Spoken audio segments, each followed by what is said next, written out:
Opa, tudo bem? Liguei a câmera aqui para contar um dos maiores erros que eu cometi profissionalmente e que, na verdade, não foi um erro só meu, foi um erro em equipe, vamos dizer assim, mas que custou muito tempo, muito dinheiro. E não é um erro, é um erro, digamos, estratégico, é um erro sistêmico, porque a gente continuou cometendo o mesmo erro várias vezes ao longo de 2 anos, talvez. Em 2019, a gente começou o negócio fazendo lançamento. E foi muito bem. Fomos muito bem. E no início de 2020, batemos assim recordes. Então, cada lançamento que a gente fazia era recorde atrás de recorde de faturamento. E aí veio a pandemia. A gente parou de lançar. Fomos obrigados a ficar uns 6 meses sem fazer os lançamentos e tal. A gente ficou sem produto praticamente nesse período. E aí nós voltamos em setembro a fazer lançamentos. Fizemos um lançamento e aí é que começou. Veja bem, enquanto a gente fazia lançamento, a gente fazia metodicamente o fórmula de lançamento clássico. O clássico e alguns adicionais, lançamento passariano, enfim, algumas técnicas um pouco diferentes, mas a grosso modo, para nós, a gente seguia a risca, a técnica ali. A gente não inventava muita coisa. Às vezes colocava uma ferramenta, um chat, alguma coisa nova, mas talvez 80% de todo o processo era sempre o mesmo, que funcionava. E aí depois que a gente fez esse lançamento de setembro, com o passariano, a gente resolveu, a gente já vinha mudando mesmo toda a estrutura da empresa para o modelo de um core mais de tecnologia, né, do que de infoproduto, como era. E nesse momento a gente começou a migrar para um modelo de monetização um pouco diferente. Nossa, meu cabelo tá... Começou a mudar um pouco o modelo de monetização para receita recorrente, para assinatura. Bem legal o lançamento, dá um fluxo de receita, mas para equity seria melhor ter uma recorrência do que trabalhar com lançamentos. A tese era essa. E muita gente embarcou nessa tese, e não está errado, muito pelo contrário. Mas aí que começa um erro estratégico e sistêmico que a gente começou a cometer, foi que a gente fez essa primeira mudança, essa primeira transição no modelo de receita, e foi muito bem feita, foi muito bem orquestrada.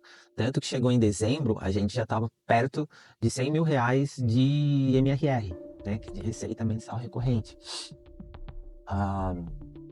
Então foi super rápido, assim, foi rápido até, e foi bem legal. Só que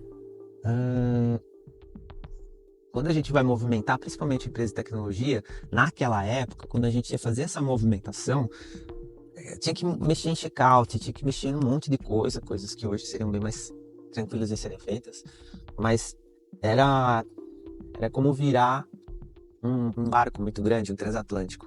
Então a gente tomou a decisão ali, vamos supor, em setembro, a gente começou a fazer essa mudança de rota, e quando chegou em dezembro e aquilo já estava rodando, a gente teve a ideia de voltar para os lançamentos.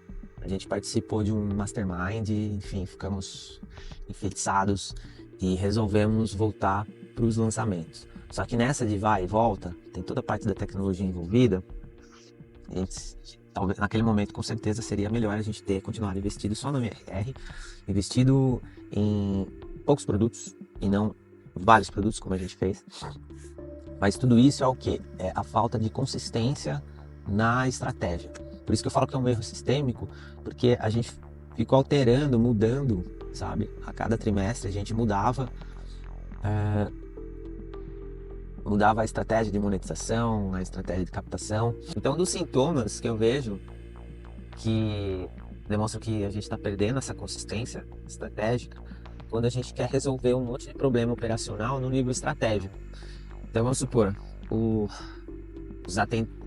os atendentes, né, o pessoal do saque, por exemplo, não tá indo bem, tá com o NPS baixo, o pessoal tá reclamando, aí o que a gente faz? A gente remove todo mundo, tira, não funciona, vamos trocar por ticket enviado por e-mail, vamos trocar, na época não tinha, né, inteligência artificial, mas vamos trocar por bot de automação. Porém, de repente um treinamento com os funcionários ali, ou fazer realmente a troca dos funcionários já resolveria o problema. É só um exemplo bem simples, mas de que todo problema que chega na galera do estratégico, eles querem resolver com mudanças mais estratégicas. E muitas vezes não, às vezes é só apertar parafuso no operacional. Então, esse foi um problemão, assim. Porque aí depois que a gente voltou a fazer lançamento, a gente fez um lançamento em fevereiro, que foi muito bem sucedido, bem bacana. Só que foi um lançamento, ele foi bem sucedido em termos de lucratividade e de conversão. Porém, como a gente não tinha feito captação de lead, o faturamento não foi alto. Então o que a gente fez? Fez uma baita captação de lead, gastou uma grana, e aí fez o lançamento. E era um lançamento super, como posso dizer, super complexo o processo, sabe? Inventamos muita coisa. Essa é a realidade, essa é a verdade. Questionamos muitas coisas, era uma época que tinha bastante novidade também. Então, e aí foi péssimo o resultado. E aí levou mais alguns meses para a gente decidir voltar para a recorrência. Não só voltar para a recorrência, mas criar realmente um funil low ticket. Ainda assim, a gente continuou com muitos produtos na esteira. Muitos produtos. E acho que as coisas começaram a andar quando realmente a gente simplificou a esteira. A gente partiu para uma estratégia que aí foi sim de longo prazo, ficou uns 2 anos com uma esteira de produtos B2B e uma B2C. E aí a coisa começou a se consolidar. Uma coisa é a consistência no nível operacional. Eu, por exemplo, hoje eu não queria gravar vídeo de jeito nenhum, eu tava super gripado, ruim, mas atendendo, né, a esse valor, vamos dizer assim, de me manter consistente. Consistência tem a ver com disciplina, né, totalmente conectado com disciplina.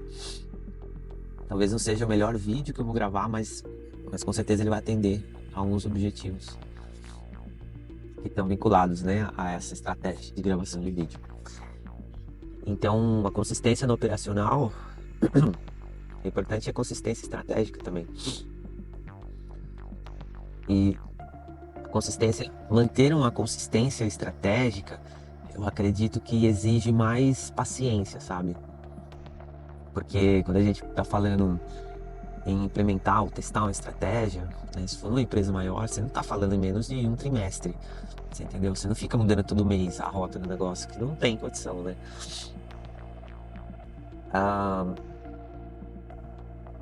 Por isso que eu acho que no nível estratégico você precisa ter mais paciência, assim, para conseguir manter a consistência. No operacional é mais fácil, né? É tudo mais rápido da gente testar e avaliar novas hipóteses, processos que funcionam melhor e tudo mais.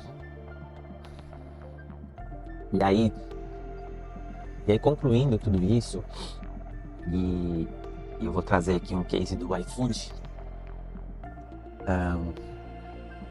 que é o seguinte: lá no iFood eles têm um método, vamos chamar assim, para testar e validar novas estratégias, novos processos, novos produtos. E funciona mais ou menos dessa forma, né? O iFood, a empresa iFood, o produto principal deles e tudo mais, é como se fosse um transatlântico que está no oceano. E quando você vai mudar de direção, esse transatlântico, você não consegue fazer isso rápido. Você tem que pensar hoje em qual direção você vai estar daqui, sei lá, 6 meses, 1 ano, 2 anos. Você tem que olhar quando você quer ir, mas você tem que saber que você só vai conseguir virar para aquela direção, você só vai conseguir estar naquela direção daqui a um bom tempo. Então tem esse transatlântico e o que que eles fazem, né?